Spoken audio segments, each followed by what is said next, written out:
Hi all, this is our first try at watching videos for homework, so I hope you enjoy this. And we're going to start off easy by taking a look at the square root property, which most of you guys already have seen before, maybe in Algebra 1. So the first thing I want to talk about is I want to talk about what we did in Chapter 5 to solve quadratic equations. In Chapter 5, when we had a quadratic equation that looked like x squared equals 9, what we did was we said we had to use the zero factor theorem, and the zero factor theorem says that we need an equation that equals 0, so we subtracted 9 from both sides, and then the second step was to factor that equation. So we factored into x plus 3, x minus 3, and then to set each of our factors equal to 0, any of the factors that have a variable in it. So when we solve this, we get x equals -3 and +3. I want you to notice something about this quadratic equation in particular. It is missing the middle term. Therefore, we can always solve for our x squared term, and we have a perfect square on one side. So I have 3 examples here of how we're going to use the square root property to solve. I've got a quadratic here that's missing the middle term again, so I could solve for x squared and have a perfect square on one side. I have a binomial here that has been factored into a perfect square, so I could square root both sides and solve. And again, here I have a binomial that is a perfect square as well, so I can take the square root of both sides and solve.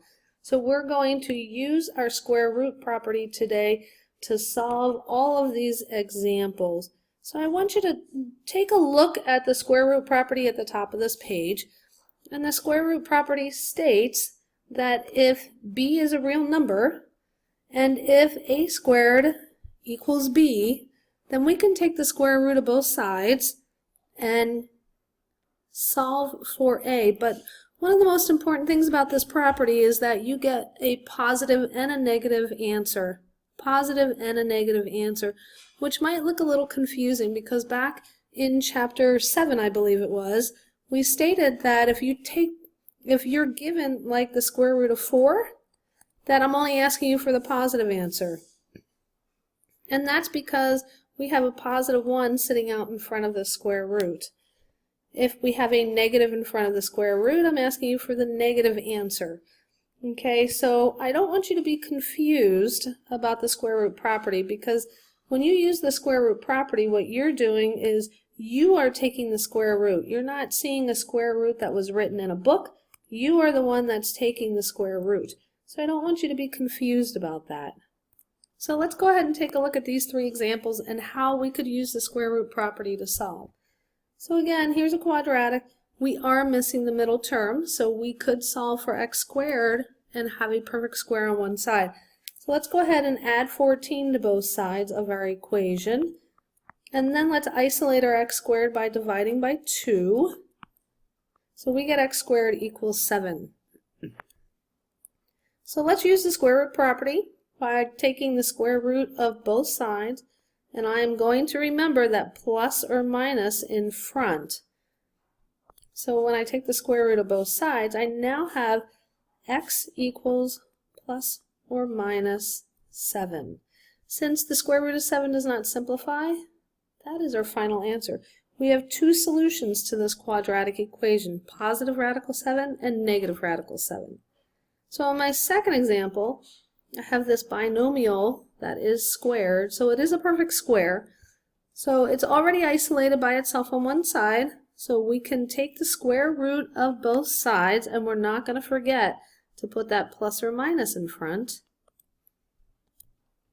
When we take the square root of the left side, it undoes our square, so we're just left with x plus 1, and that's going to equal plus or minus the square root of 12.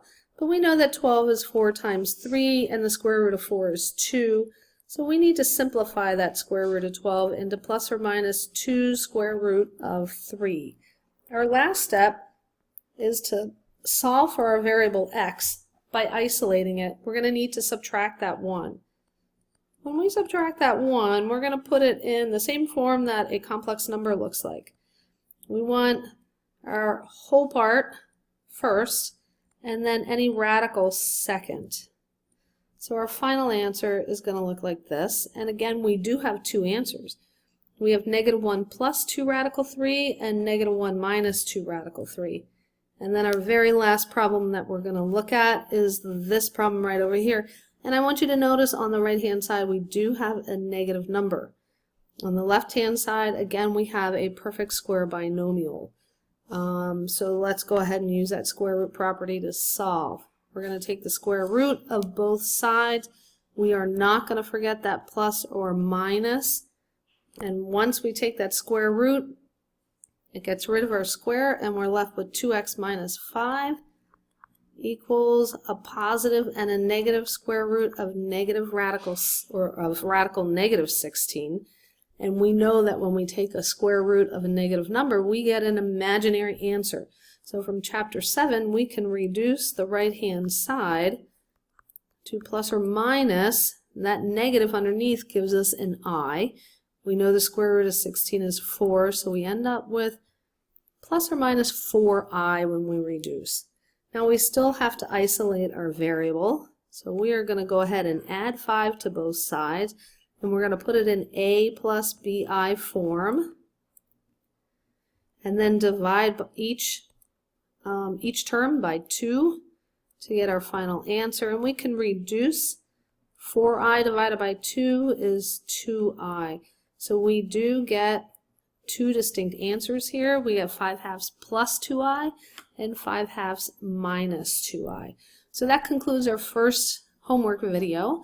So now what I'd like you to do is I'd like you to pause the video and go ahead and take notes on the square root property and write down all 3 of these examples in your notebook. And then go into Canvas, and I want you to take the short quiz that I have set up for you in Canvas for this video. And I will see all of you tomorrow in class. Bye-bye.